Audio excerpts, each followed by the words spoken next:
요한복음 강해 76번째 시간입니다. 지난 주일은 진짜 양이라고 하는 제목으로 말씀을 드렸습니다. 하나님께서는 이 땅에 예수님의 피값으로 양의 우리인 교회를 세우시고 진짜 양들을 불러주셨습니다.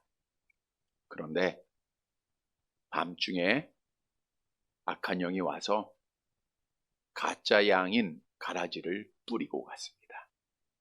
따라서 이 땅에 있는 양의 우리인 교회에는 진짜 양과 가짜 양이 함께 존재하게 된 것입니다. 진짜와 가짜를 사람들은 구분할 수 없습니다. 그러나 마지막 날이 되면 진짜 양은 어디로 가요? 곳간에 들이고 천국으로 가고 가짜 양은 지옥에 떨어지게 됩니다.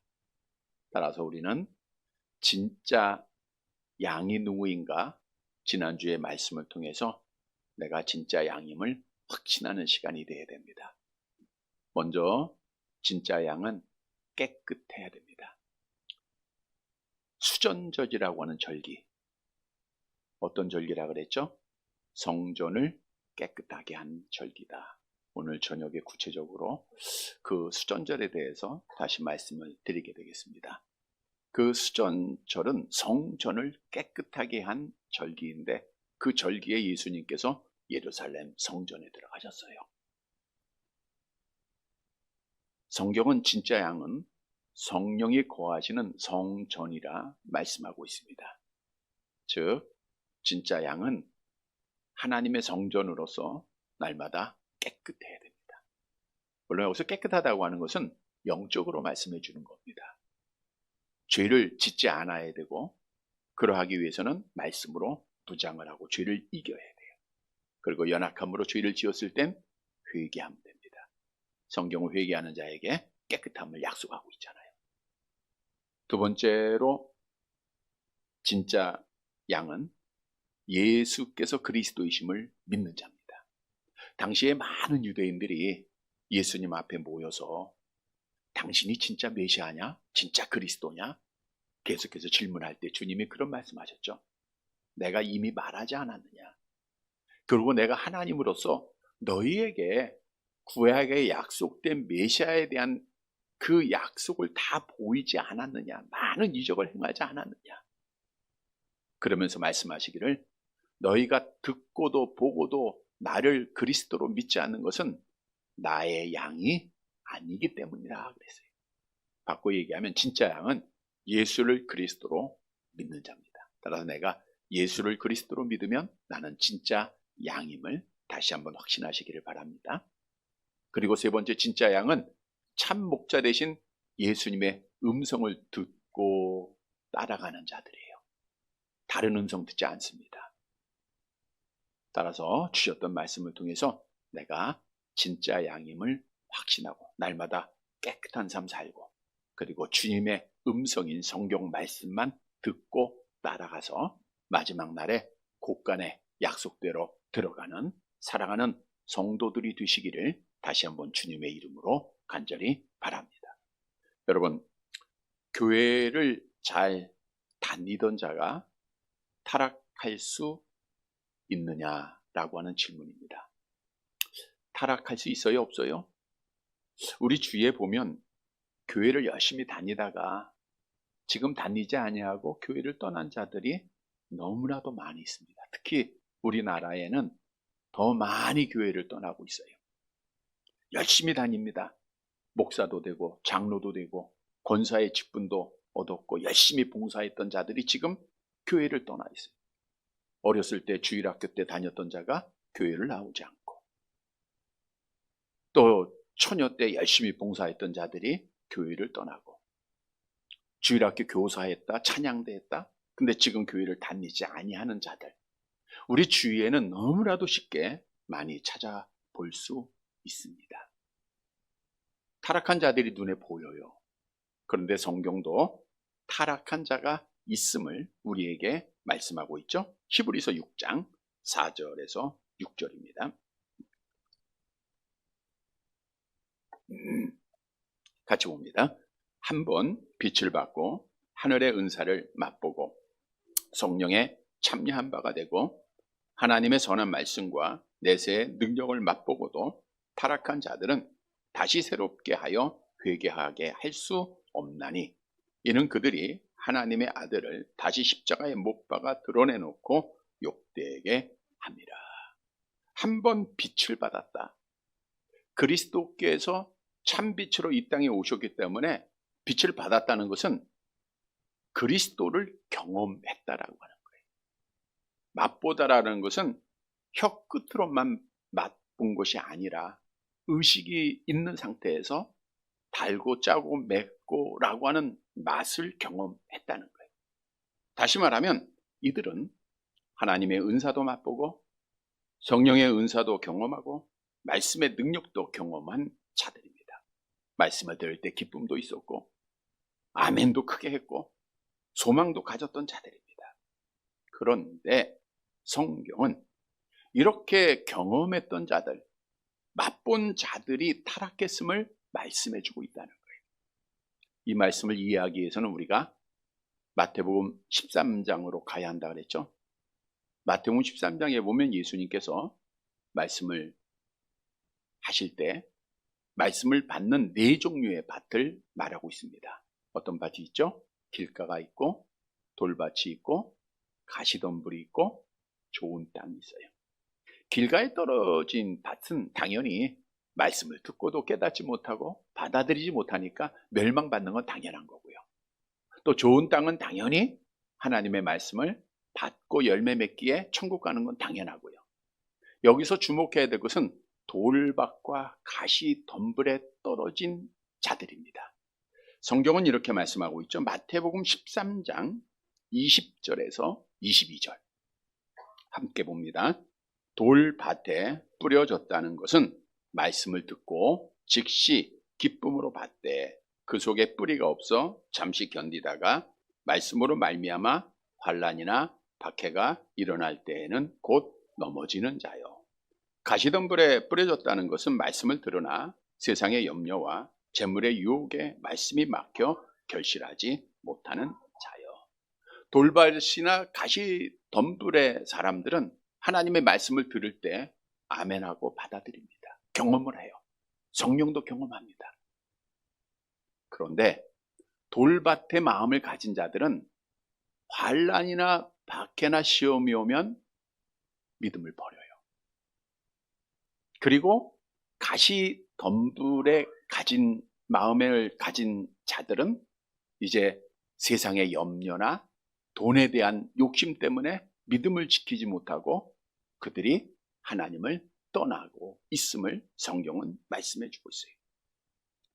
따라서 하늘의 은사를 맛보고 성령에 참여했지만 타락한 자들은 돌밭 같은 자요 가시덤불 같은 자임을 성경은 말씀해 주고 있다는 거예요.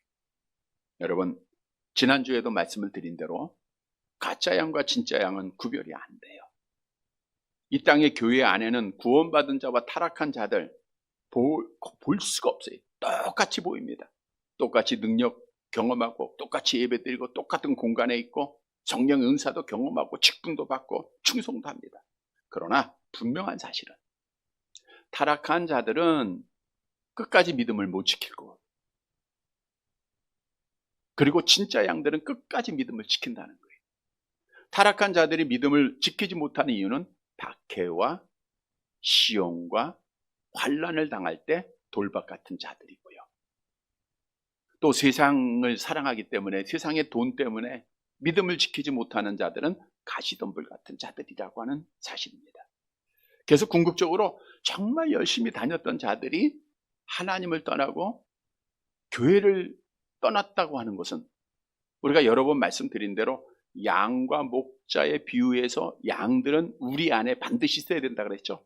우리를 떠나면 악한 영에게 당연히 먹히게 돼 있어요. 믿음을 못 지키게 돼 있다는 겁니다. 교회 안에 있어야 된다는 거예요. 예배 안에 있어야 된다는 거예요. 그런데 결국 어떠한 이유에서든지 뭐 사람에 대한 실망을 하고 여러 모양에서 실망도 한다고 하죠. 그러나 결국 믿음을 지키지 못하고 떠난 자들은 한 가지, 하나님 앞에 선택받지 못했다고 하는 증거예요. 결과론적으로는 그렇습니다. 왜냐하면 성경은 개인적으로 선택받은 하나님의 어린 양은 반드시 구원받을 것을 우리에게 약속하고 있기 때문이죠. 하나님의 선택에는 세 종류가 있다고 그랬어요. 개인적인 선택과 민족적 선택과 직분적인 선택입니다. 민족적 선택은 이스라엘 백성들을 말하고 있고요. 유대인들, 구원하고 관계없습니다. 직분적인 선택은 기름 부음 받은 자들, 직분을 말하고 있어요. 이것도 구원하고 관계없어요. 그중 개인적인 선택을 받은 자들만이 구원받기에 직분적으로 선택을 받았던, 민족적으로 선택을 받았던, 하나님을 잘 섬기던 자들, 결국 개인적 선택받지 못한 자들은 교회를 떠나고 하나님을 떠나게 되어 있다는 거예요. 여러분, 성경은 마지막 날 심판날에 진짜는 곳간에 들이고 가짜는 지옥불에 던질 거 지난주에도 말씀하셨죠? 우리 마태복음 13장 30절 함께 봅니다. 추수 때에 내가 추수꾼들에게 말하기를 가라지는 먼저 거두어 불사르게 단으로 묶고 곡식은 모아 내 곳간에 넣으라 하리라. 따라서 끝까지 믿음 잘 지키는 성도들이 되시기를 바랍니다. 그런데 오늘날 참 잘 살다 보니까 이스라엘 백성들도 어렵고 힘들 때는 하나님 정말 열심히 의지했습니다. 근데 좋은 열매 맺고 안정을 찾고 편안해지니까 하나님이 안 보이기 시작을 해요. 오늘 한국의 교회가 똑같습니다. 작은 시험 앞에도 넘어지고 하나님 쉽게 원망하고 하나님을 찾는 예배가 점점 없어지고 있죠. 하나님은 모든 일을 계획하시고 섭리하시는 분이신데 하나님이 지금 이 땅에 섭리를 어떻게 하고 있는가를 우리 믿는 자들은 보고 깨달아야 됩니다. 한국교회가 회복돼야 돼요. 하나님은 하나님의 자녀들을 바라보고 계시고 하나님의 자녀들이 잘 될 때, 열심히 할 때 하나님이 복을 주셔요. 우리나라 역사를 쭉 보면 정말 초대교회 성도들이 얼마나 열심히 기도했습니까? 아마 나이 드신 분들도 이렇게 신앙생활 안 했잖아요. 그 열심 한번 생각해 보면 하나님이 복을 줄 수밖에 없는 나라예요. 그래서 이 나라가 이렇게 복을 받고 편안해지니까 지금 우리의 모습을 보면 과연 하나님이 복을 주실까? 우리는 이 나라의 역사하시는 그 섭리를 바라보면서 다시 회복하는 귀한 은혜가 있어야 됩니다. 여러분, 성경도요 열심히 했다가 타락한 자들을 너무 많이 말씀해 주고 있어요. 아나니아 삽비라 부부도 하나님 앞에 은혜 받고 하나님 앞에 약속을 해요. 내가 땅이 있는데 하나님 앞에 다 드리겠습니다. 얼마나 멋진 헌신입니까? 그런데 결국 하나님 앞에 타락한 자가 됐어요. 데마라고 하는 사람도 하나님 앞에 사도 바울로부터 은혜 받고 사도 바울을 동역해요. 사도 바울이 가는 곳에 같이 가서 복음 전하고 고난도 다 같이 당하고 매도 같이 맞으면서 그러다가 결국은 세상을 사랑하여 떠나갔다. 타락한 자가 되었다라고 말하고 있습니다. 너무 많은 사람들이 잘 되니까 돈 버니까 다 타락을 하고 있어요. 여러분, 물론 우리가 신앙생활을 하면서 직분을 얻는 것도 신앙의 경력을 하루 한 해 쌓는 것도 매우 중요합니다. 그러나 더욱 중요한 것은 내가 하나님 앞에 성화되어야 된다는 거예요. 날마다 구원을 이루어 가야 된다는 거예요. 빌립보서 2장 12절 말씀 한번 볼까요? 빌립보서 2장 12절 함께 봅니다. 그러므로 나의 사랑하는 자들아, 너희가 나 있을 때뿐 아니라 더욱 지금 나 없을 때에도 항상 복종하여 두렵고 떨림으로 너희 구원을 이루라. 구원을 두렵고 떨림으로 이루라는 거예요. 쉽게 신앙생활하는 거 아닙니다. 엘리베이터 탔다고 내가 목적지에 그냥 도달하는 게 아니고요. 우리가 정말 두렵고 떨림으로 구원을 이루라는 것은 매일매일 성화 받아야 돼요. 매일매일 성화 받는 자들이 끝까지 믿음을 지키는 자가 된다는 거예요. 오늘 본문의 말씀은 빼앗길 수 없는 구원에 대해서 말씀해 주고 있어요. 우리에게는 매우 소망적인 말씀이죠. 우리가 오랫동안 신앙생활하면서도 구원의 확신을 가지 못할 때가 있어요. 구원의 확신이 없으면 믿음을 못 지킵니다. 오늘 말씀은 우리에게 구원의 확신을 주고 있어요. 그 구원의 확신을 가지고 날마다 구원을 이루어가면서 날마다 믿음을 지키면서 끝까지 믿음을 지켜서 하나님 앞에 복받는 자가 되라는 거예요. 따라서 오늘 말씀을 잘 듣고 나는 구원을 받을 수밖에 없다. 내가 받은 구원은 빼앗길 수 없다라고 하는 확실한 믿음을 갖는 시간이 되고 그 믿음으로 날마다 구원을 이루어 마지막 날까지 믿음을 지키는 사랑하는 자들이 되시기를 간절히 바랍니다. 왜 빼앗길 수 없느냐? 첫째로 예수님께서 영생을 주셨기 때문에 빼앗길 수가 없습니다. 본문 28절 상반절 말씀이죠. 상반절 같이 봅니다. 내가 그들에게 영생을 주노니 영원히 멸망하지 아니할 것이요. 여기서 나는 누구죠? 예수님이죠. 주다는 것은 맡기다라는 거예요. 그런데 현재형입니다. 그러니까 예수님이 영생을 과거에 한 번 주신 것이 아니라 지금도, 지금 이 시간에도 영생을 주시고 또 마지막 날에도 계속해서 주신다는 거예요. 여러분, 구원은 우리가 받았죠? 지금도 받고 있죠? 앞으로 받아야 되죠? 이 모든 것이 예수님이 하시는 일이에요. 다시 말하면 영생, 즉 구원은 내가 노력해서 얻은 것이 아니라 예수님께서 맡겨주신 거예요. 값없이 주신 것이기 때문에 절대로 빼앗기지 못하고 멸망받지 않을 것을 오늘 본문은 말씀해 주고 있는 거예요. 여러분, 우리가 오늘 귀한 복음의 내용이기에 잘 알고 있는 말씀들입니다. 예수님이 이 땅에 오신 목적이 뭘까요? 마태복음 20장 28절 암송합니다. 인자가 온 것은 섬김을 받으려 함이 아니라 도리어 섬기려 하고 자기 목숨을 많은 사람의 대성물로 주려 합니다. 자기의 목숨을 주기 위해서, 자기의 목숨을 준다고 하는 것은 다른 사람을 살린다는 거잖아요. 그래서 요한복음 10장 10절 하반절에 암송해 볼까요? 내가 온 것은 양으로 생명을 얻게 하고 더욱 풍성히 얻게. 여기서 양은 누구를 의미하고 있어요? 하나님께서 개인적으로 선택한 자들을 말하고 있죠. 그들에게 생명을 주시기 위해서 오셨다는 거예요. 여러분, 생명을 준다고 하는 것은 죽은 자를 살린다는 것이죠. 그럼 죽어 있다는 것을 우리가 알아야 돼요. 내가 살아있는데 나한테 인공호흡 사람이 있습니까? 호흡을 못하니까 인공호흡하고 살려야 되잖아요. 마찬가지로 예수님이 생명을 주셨다는 것은 죽어 있다는 거예요, 사람들이. 본래 하나님께서 우리 인간을 영생하도록 살아있는 존재로 창조하셨습니다. 영혼과 육체를. 그런데 아담의 타락으로 말미암아 우리의 육체와 영혼이 사망에 이르렀음을 성경은 분명히 증언하고 있죠. 암송합니다. 그러므로 한 사람으로 말미암아 죄가 세상에 들어오고 죄로 말미암아 사망이 들어왔나니 이와 같이 모든 사람이 죄를 지었으므로 사망이 모든 사람에게 이르는. 그래서 아담 안에서 태어나는 모든 사람들은 다 사망이에요. 영혼이 사망했고 육체가 사망했습니다. 그런데 우리가 아는 대로 하나님께서는 창세전에 영적 육적으로 죽었던 그 멸망받아야 할 사람들 중에 기쁘신 뜻대로 하나님의 자녀들을, 즉 천국에서 영생할 어린 양들을 선택을 하세요. 그리고 그들을 위해서 독생자 예수님을 사랑으로 보내셨음을 성경은 말씀해 주고 있죠. 암송합니다. 하나님이 세상을 이처럼 사랑하사 독생자를 주셨으니 이는 그를 믿는 자마다 멸망하지 않고 영생을 얻게 하려 하십니다. 여기서 세상은 하나님의 택한 자들을 말하고 있는 거예요. 택한 자들을 다시 살리기 위해서 독생자 예수님을 사랑으로 보내셨어요. 오늘 우리가 그 크신 하나님의 사랑 찬양도 드렸지만 그 놀라운 사랑으로 예수님을 이 땅에 보내신 거예요.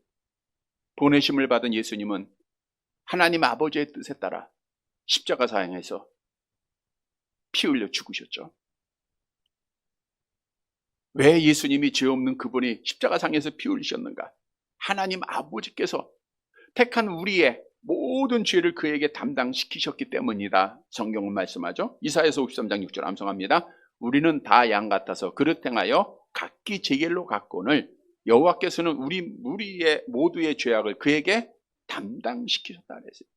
그러니까 우리의 죄를 담당하시고 예수님이 십자가에 죽으신 거예요. 다시 바꿔 얘기하면 우리의 죄 때문에 주님이 죽으시고 우리의 허물 때문에 주님이 죽으셨다는 거예요. 이사야서 53장 5절 같이 봅니다. 그가 찔림은 우리의 허물 때문이요 그가 상함은 우리의 죄악 때문이라. 그래서 갈라디아서 1장 4절에 이렇게 말씀합니다. 그리스도께서 하나님 곧 우리 아버지의 뜻에 따라 이 악한 세대에서 우리를 건지시려고 우리 죄를 대속하기 위하여 자기 몸을 주셨어요. 이게 복음이라 그랬잖아요. 그래서 성경은 이 복음을 믿는 거예요. 예수님이 나의 죄를 담당하시고 십자가에 죽으셨습니다. 예수님이 그리스도가 되시고 예수님이 하나님이 되십니다. 이 사실을 성경이 증거해요. 그래서 성경은 이걸 믿는 자에게 뭘 줬어요? 암송합니다. 내가 진실로 진실로 너희에게 이르노니 내 말을 듣고 또 나 보내신 이를 믿는 자는 영생을 얻었고 심판에 이르지 아니하나니 사망에서 생명으로 옮겼느니라. 그러니까 예수를 믿는 자에게 예수를 그리스도로 하나님으로 믿는 자 영생을 주셨다 그랬어요. 영생을 주셨다는 것은 죽은 영혼을 살려셨다는 거예요. 여러분 영혼이 죽었다는 것은 하나님과 교제가 끊어진 거예요. 하나님의 형상이 상실된 겁니다. 영생을 얻었다는 것은 하나님의 형상이 회복돼서 하나님을 예배하고 우리가 참신 여호와를 하나님으로 오늘도 지금 섬기고 있죠. 그렇게 되었다는 거예요. 우리가 하나님과 기도하고 하나님 만나고 하나님 알고 하나님과 교제하는 자가 되었다 그거예요. 그런데 중요한 것은 내가 영생을 얻은 것은 하나님의 은혜요. 이 영적으로 살아난 자는 반드시 마지막 주님 오신 그날 부활절에도 말씀드린 대로 몇째 부활이에요? 첫째 부활에 참여하게 된다는 거예요. 얼마나 놀라운 은혜입니까? 근데 이 구원의 은혜가 나의 노력이 아니라니까요. 내가 열심히 땀 흘리고 수고해서 선행을 쌓아서 공부를 많이 해서 돈을 많이 벌어서가 아니라 하나님이 값없이 믿는 자에게 은혜로 주셨다는 거예요. 암송해 봅니다. 너희가 그 은혜를 인하여 믿음으로 말미암아 구원을 얻었나니 이것이 너희에게서 난 것이 아니요 하나님의 선물이라. 행해서 난 것이 아니니 누구든지 자랑치 못하게 함이에요. 하나님의 값없는 선물이라는 거예요. 여러분 성경은 오직 예수를 믿는 자는 영생하고 믿지 않는 자는 하나님의 진노를 받을 것을 우리에게 분명히 경고하고 있죠. 요한복음 3장 36절 같이 봅니다. 아들을 믿는 자는 영생이 있고 아들을 순종치 아니하는 자는 영생을 보지 못하고 도리어 하나님의 진노가 그 위에 머물러 있느니라. 여러분 우리 기독교의 믿음은 영원히 변하지 않는 성경을 기초로 하고 있는 종교입니다. 그러니까 성경 말씀을 그대로 믿으면 돼요. 여러분 성경은 오늘 본문을 통해서 분명히 말합니다. 예수님께서 내가 너희에게 뭘 줬어요? 영생을 주노니. 내가 너희에게 영생을 줬다는 거예요.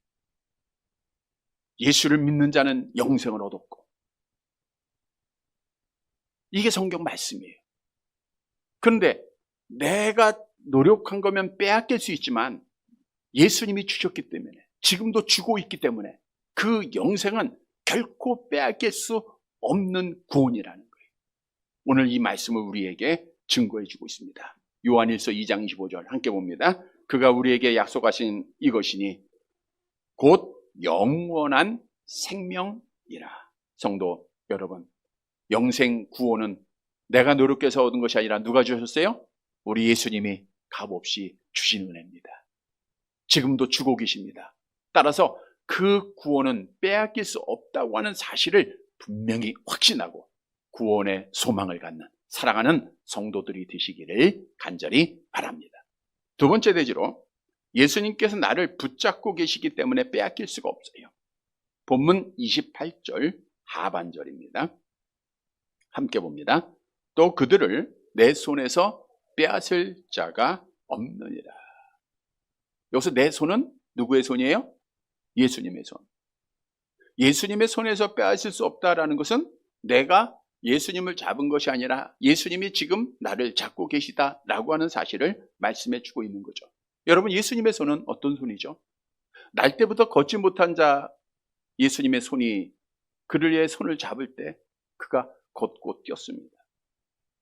예수님의 손은 나병 환자를 깨끗게 하신 손입니다. 우리 마태복음 8장 3절 말씀에 나와 있죠. 함께 볼게요. 예수께서 손을 내밀어 그에게 대시며 이르시되 내가 원하노니 깨끗함을 받으라 하시니 즉시 그의 나병이 깨끗하여지니.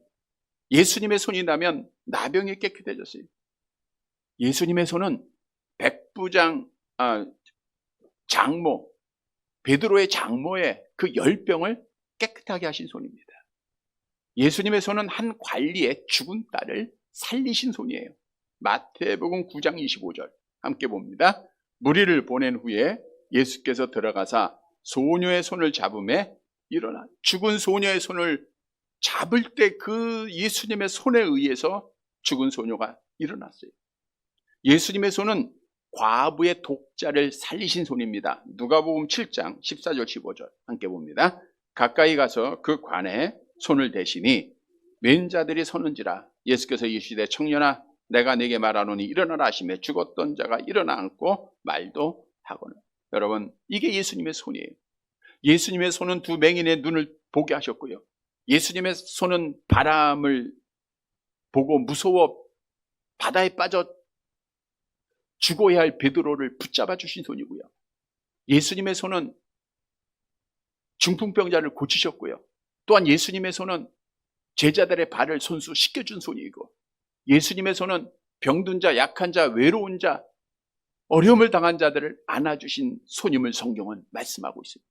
그런데 오늘 본문을 보세요. 그 예수님의 손, 예수님의 권능을 말하고 있죠. 그 예수님의 손이 지금 누구를 붙잡고 있어요? 나의 손을 붙잡고 계시다는 거예요. 이 사실을 믿으면 하나님 앞에 구원의 확신을 갖게 되는 거예요. 지금 예수님의 권능의 손이 나를 붙잡고 계세요. 그러니까 우리는 구원을 빼앗길 수 있어요, 없어요? 없다라고 성경은 증언하고 있는 거예요. 여러분, 우리에게 주는 교훈입니다. 이 시간 예수님의 능력의 손이 나를 붙잡고 계심을 믿으시기를 바랍니다. 우리의 구원은 빼앗길 수가 없어요. 따라서 세상에 권세를 가진 악한 영은 할 수만 있으면 우리 하나님의 택한 어린 양들을 죽이려고 수단과 방법 가리지 않지 않습니까? 베드로전서 5장 8절에 보니까 마귀가 우는 사자가 뒤두루다니며 삼킬자를 찾는다는데, 우는 사자가 그 길 잃은 양들을 찾아가는 거예요. 양들을.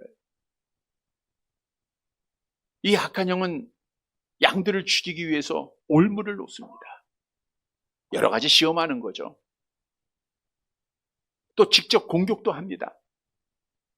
영적으로 괴로움을 주고 아픔을 주고 걱정을 주고 근심을 주고 하나님 앞에 나아가지 못하게 하고 예배드리지 못하게 하고 기도하지 못하게 하고, 이게 다 악한 영의 역사예요. 뿐만 아니라 육신도 악한 영은 칩니다. 병도 주고요, 사고도 나게 하고요, 아픔도 주고요, 절망에 빠지는 상황을 갖게도 해요. 어쩌면 많은 순교자들이 죽음의 문을 통과할 때 우리를 육체적으로 죽이는 일까지는 할 수가 있어요. 그런데 이들의 목적은 오직 하나, 천국에서 영생해야 할 하나님의 어린 양을 지옥으로 인도하기 위해서, 지옥 가게 하기 위해서. 그런데 중요한 것은 연약한 육신을 가진 우리는 스스로의 힘으로 악한 영의 공격이나 악한 영이 놓은 올무를 빠져나올 수도 없고 이길 수도 없다는 거예요. 그러나 우리는 할 수 없지만 누구는 하세요? 우리 예수님은 하시는 거예요. 우리 예수님은 세상을 이기셨죠? 요한복음 16장 33절 함께 봅니다. 세상에서는 너희가 환난을 당하나 담대하라, 내가 세상을 이기었노라. 세상을 이기신 그분, 죽음에서 부활하신 그분이 지금 나를 붙잡고 계시니까 악한 영이 감히 한 길로 왔다가 7길로 도망하고 있잖아요. 우리가 주님을 떠나니까 절망하고 낙심하고 막 쓰러지고 고통도 당하는, 주님과 함께 있으면요 늘 승리할 수밖에 없어요. 우리나라의 역사에 대해서도 말씀을 우리가 잘 아는 대로 우리나라가 5천년 역사 약 1300회 이상 크고 작은 외세의 침입을 받았던 나라. 그러니까 3, 4년마다 전쟁이 있었던 나라죠. 그러니까 전쟁이 있으면 나라가 발전할 수가 없습니다. 싸워야 되고. 그런데 1948년 8월 15일 건국한 이후에 물론 6.25 전쟁을 겪었지만 그 이후에는 이 땅에 전쟁이 없었어요. 안정을 찾아요. 그러니까 안정을 찾으니까 다른 나라에서 투자도 하고 안정하니까 지금 뭐 전쟁하는 나라에 사람들이 투자합니까? 안 하잖아요. 그러니까 우리나라가 이렇게 번영을 이루게 된 거예요. 그러면 왜 그 외세들이 우리를 나라를 침략하지 못했는가? 그건 하나입니다. 우리나라를 건국한 이승만 대통령이 한미 동맹을 맺었기 때문에 그래요. 다시 말하면 나는 힘없고 나는 연약하지만 내 형이 힘이 세. 막 강해. 그럼 누가 덤벼요? 못 덤벼요? 못 덤비잖아요. 마찬가지로 그 한미 동맹에 의해서 러시아나 중국이나 북한이 감히 침략을 못하는 거예요. 이 땅에 안정을 찾으니까 우리가 복을 받는 거예요. 마찬가지입니다. 우리는 연약해요. 그러나 내 손을 붙잡고 계시는 분이 계세요. 그분이 누구예요? 예수님입니다. 그분이 나를 붙잡고 계실 뿐 아니라 나를 지금 견인하고 계세요. 어디에 이를 때까지? 천국에 이를 때까지. 그래서 성도의 견인에 대해서 말씀드렸죠. 웨스터민스터 신앙고백서 17장 1장 함께 봅니다. 하나님께서 자기의 사랑하는 독생자 안에서 용납해 주시고 그의 성령으로서 효과적으로 부르시고 또한 거룩하게 하신 자들은 은혜 상태에서 전적으로 또는 최종적으로 타락될 리 없으며 그들은 마지막 날까지 그 상태에 꾸준히 인내하여 머물러 있게 하며 또한 영원히 구원을 받을 것이다. 이게 성도의 견인입니다. 여러분, 성경이 우리에게 분명히 증언합니다. 요한복음 6장 39절 함께 봅니다.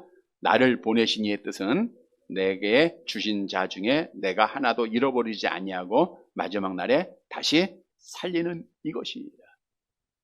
내게 주신 자가 하나님의 택한 양들이죠. 이 양들을 주님이 붙잡고 가셔서 마지막 날에 살리는 거예요. 하나도 잃어버리지 않아요.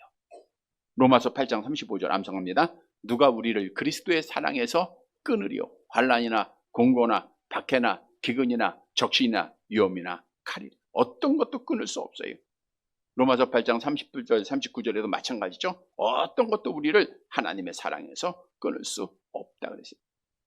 여러분, 어떤 어려움이 있어도요, 아픔이 있어도 눈물 나는 있어도 우리의 믿음은 결코 악한 영이 빼앗아 갈 수가 없습니다.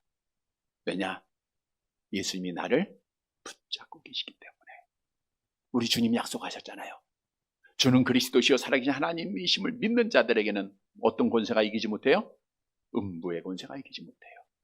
지옥까지 않게 하신다는 거예요. 누가 붙잡고 있어요? 주님이 붙잡고 있어요. 성도 여러분, 오늘도 예수님의 그 능력에 그 손이 나를 붙잡고 나를 견인하고 있음을 분명히 믿고 내 구원은 빼앗길 수 없다라고 하는 확신 속에 믿음을 지키는 사랑하는 성도들이 되시기를 간절히 바랍니다. 세 번째로, 하나님 아버지께서 약속하셨기 때문에 빼앗길 수가 없어요. 본문 29절 말씀 봅니다. 함께 봅니다. 그들을 주신 내 아버지는 만물보다 크심에 아무도 아버지 손에서 빼앗을 수 없습니다. 그들을 주신 내 아버지. 여기서 그들은 누구예요? 하나님의 택한 어린 양들을 누가 택하신 거예요? 아버지가 택하시고 누구에게 줬어요? 예수님에게 맡겨주신 거예요. 자, 우리가 잘 아는 말씀대로 창세전에 하나님은 그리스도 안에서 하나님의 자녀를 약속하셨죠. 에베소 1장 5절 함께 봅니다. 그 기쁘신 뜻대로 우리를 예정하사 예수 그리스도로 말미암아 자기의 아들들이 되게 하셨으니. 그런데 우리를 하나님의 자녀로 약속하신 그분은 오늘 본문에 보니까 뭐보다 커요? 만물보다 크신 분이에요. 만물을 창조하신 분이에요. 만물을 주관하고 계시다는 것이죠. 우리 역대상 29장 11절 같이 봅니다. 여호와여, 위대하심과 권능과 영광과 승리와 위엄이 다 주께 속하였사오니 천지에 있는 것이 다 주의 것이로소이다.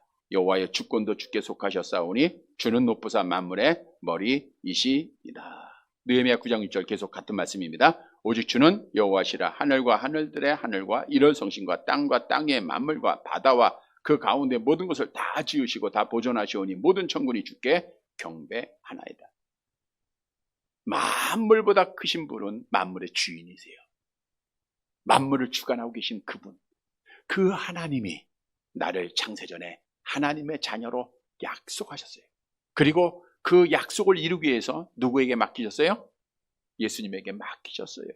야, 뺄게 안 뺄게요? 빼앗길 수 없다는, 아무도 아버지 손에서 빼앗을 수 없다 말씀하고 있어요. 왜냐? 우리 하나님 아버지는 약속을 지키시는 분이기 때문에 그래요. 여러분, 우리에게 주시는 교훈입니다. 만물보다 크신 하나님 아버지께서 우리를 창세전에 하나님의 자녀로 약속하시고 예수님에게 맡기셨어요. 그러니까 그 구원은 빼앗겨요, 안 뺏겨요? 안 뺏깁니다. 빼앗기지 않음을 믿으시기를 바랍니다. 우리 하나님은 약속을 지키신다 성경이 말씀하고 있죠. 말라기 3장 6절 함께 봅니다. 나 여호와는 변하지 아니하나니 그러므로 야곱의 자손들아 너희가 소멸되지 아니하느니라. 여러분 말씀 보세요. 나 여호와는 변하지 않아요. 여러분을 창세전에 너는 내 자녀야 하나님이 부르시고 하나님의 것으로 삼았기에 너희는 소멸되지 않는다, 멸망받지 않는다는 거예요. 성경이 이렇게 귀한 말씀으로 우리에게 약속을 주고 있지 않습니까? 또 다른 말씀 볼까요? 이사야서 43장 1절에서 3절 함께 봅니다. 너는 두려워하지 말라. 내가 너를 구속하였고 내가 너를 지명하여 불렀나니 너는 내 것이라. 내가 물 가운데로 지날 때 내가 너와 함께 할 것이라.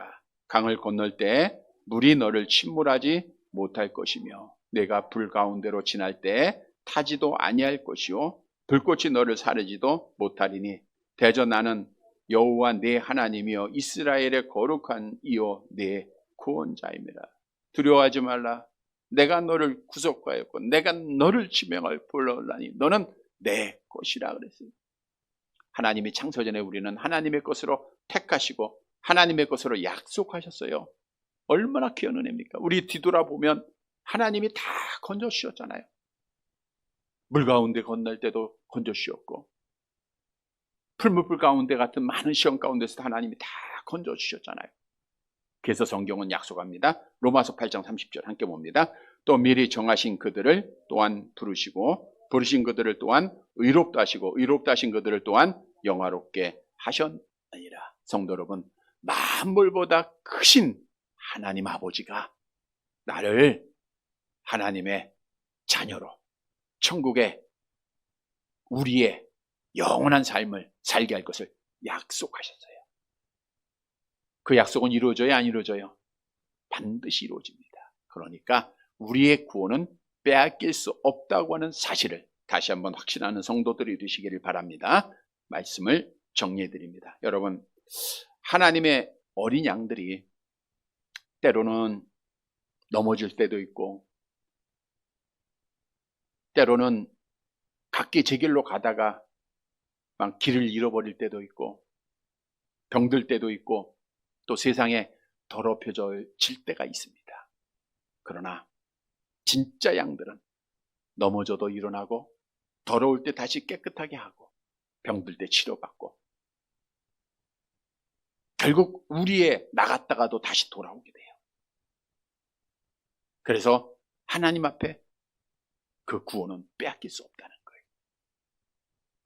물론 서두에서 타락한 자에서 말씀을 드렸는데 이 타락한 자는 끝까지 믿음을 지키지 못하는 자들입니다. 개인적으로 선택받지 못했기 때문에 그래요.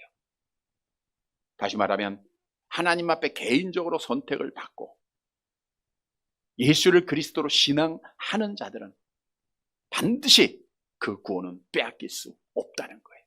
그래서 우리는 베드로전서 1장 5절 함께 봅니다.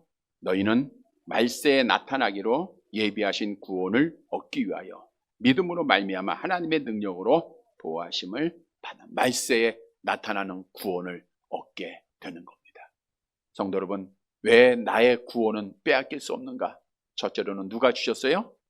예수님, 내가 노력한 게 아니라 예수님의 값없이 주신 거예요. 그러니까 안 뺏기죠. 두 번째는 누가 잡고 계세요? 예수님이 나를 그 권능의 손길로 잡고 계세요. 그러니까 우리는 빼앗길 수가 없어요. 누가 약속하셨어요? 만물보다 크신 하나님 아버지께서 약속하셨어요. 다시 말하면 만물보다 크신 아버지 하나님의 약속에 따라 예수님이 우리에게 영생을 주시고 지금도 그 예수님이 나의 손을 잡고 견인하시기에 우리의 구원은 빼앗길 수 없다는 거예요. 이 사실을 믿으시기를 바랍니다. 구원의 확신은 우리가 끝까지 믿음을 지키는 기초가 됩니다. 구원의 확신은 하나님을 예배하는 가장 큰 원동력입니다. 구원의 확신은 세상을 이기는 담대함을 우리에게 주고 있어요. 구원의 확신을 가질 때 우리가 모든 어려움을 다 이기고 끝까지 믿음을 지키는 거예요.